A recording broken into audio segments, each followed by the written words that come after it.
안녕하십니까. 서울특별시의회 제289회 임시회 보건복지위원회 의정활동 소식입니다. 서울형 유급병가 신청이 간소화될 전망입니다.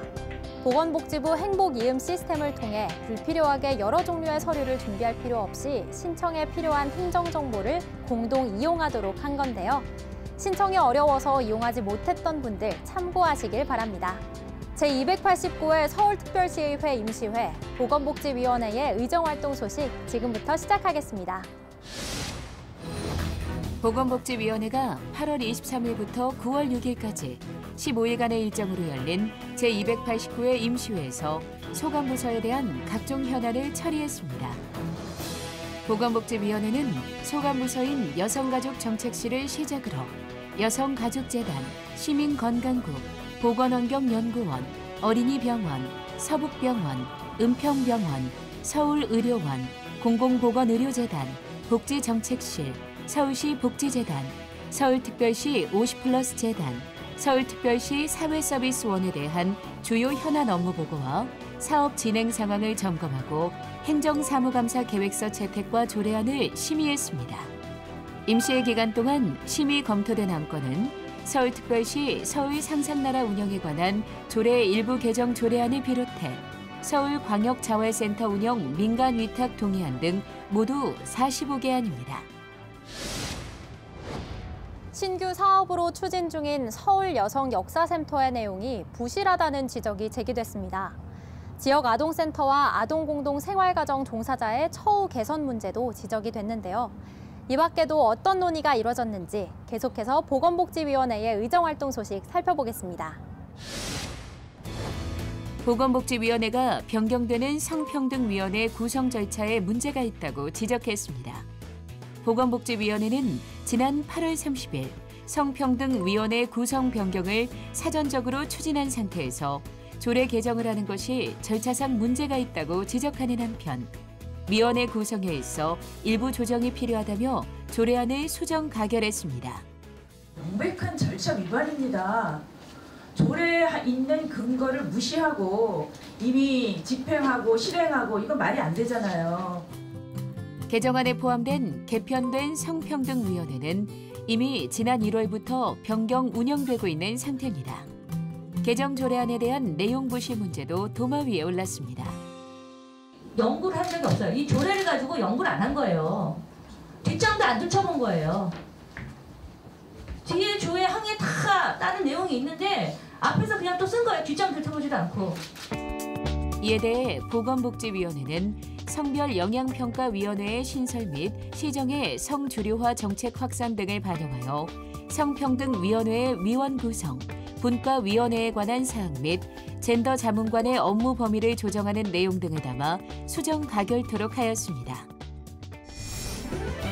보건복지위원회가 서울시내 정신질환자 관리에 보다 적극적으로 나서줄 것을 주문했습니다. 보건복지위원회는 지난 9월 3일 열린 시민건강국 주요 업무보고에서 정신질환자 관리 체계를 점검하는 한편 사고가 발생하지 않도록 시 차원의 적극적인 노력을 당부했습니다. 그럼 현재는 우리 정신질환자가 치료를 받고 퇴원을 했다. 그 후에 관리 체계는 혹시 어떻게 하고 계시는지 파악하고 계십니까? 현재 서울시는 정신응급 상담 전화를 운영하는 한편 의료기관과 경찰, 소방 등이 참여하는 정신응급 민관협의체를 운영 중입니다. 약물 지급과 투약 등에 대해서는 보다 세심한 관리를 해줄 것을 당부했습니다. 투약이라든가 운반 보관에 있어서 이런 부분 실형이 선고될 수도 있는 그런 범죄이잖아요, 이게. 그렇습니다. 네, 그래서 그런 부분들이 있기 때문에 이제 저희들도 이 조례에 대해서 좀 고민을 하고. 이외에도 보건복지위원회는 서울형 유급병가 지원과 노인 건강 증진 등 시민 건강을 위한 14개 안건을 논의, 상임위원회에서 통과시켰습니다. 혈액이 필요한 사람의 생명을 살릴 수 있는 유일한 방법은 헌혈입니다. 하지만 저출산, 고령화 등으로 인해 헌혈이 부족한 실정인데요. 이에 시민들의 적극적인 헌혈 참여 확대를 위해 노력하고 있습니다. 시민 리포터가 찾아가서 자세한 이야기 들어봤습니다. 함께 보시죠.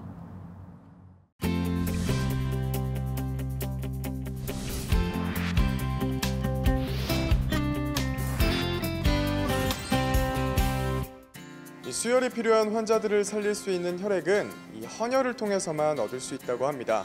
하지만 헌혈자 수가 급감하면서 안정적인 혈액 공급에 어려움을 겪고 있다고 하는데요. 자세한 내용 알아보기 위해서 헌혈의 집을 찾았습니다. 이곳은 강서구 발산동에 위치한 헌혈의 집입니다. 시민들의 접근성이 좋도록 역 인근에 위치하고 있는데요. 현재 헌혈이 얼마나 이루어지고 있는지 궁금합니다. 급속한 저출산, 고령화로 인해서 헌혈자 수는 계속적으로 줄어들고 있고 수혈자 수는 계속 늘어나고 있어서 시민 여러분들의 적극적인 헌혈 참여와 그 단체의 도움이 그 어느 때보다 절실한 상황입니다. 헌혈은 수혈을 필요로 하는 환자의 생명을 구하는 유일한 수단입니다. 혈액은 인공적으로 만들어질 수 없고 아직 대체할 물질도 존재하지 않기 때문에 굉장히 중요합니다. 헌혈하는 시민들이 많이 줄고 있는 추세지만 헌혈을 하는 반가운 분들을 만날 수 있었는데요. 건강 체크도 할 수 있고 꼭 필요한 데 쓰이는 거잖아요. 그래서 그럴 수 있으니까는 그것도 좋고. 저도 온 김에 좋은 일 한번 하고 가겠습니다.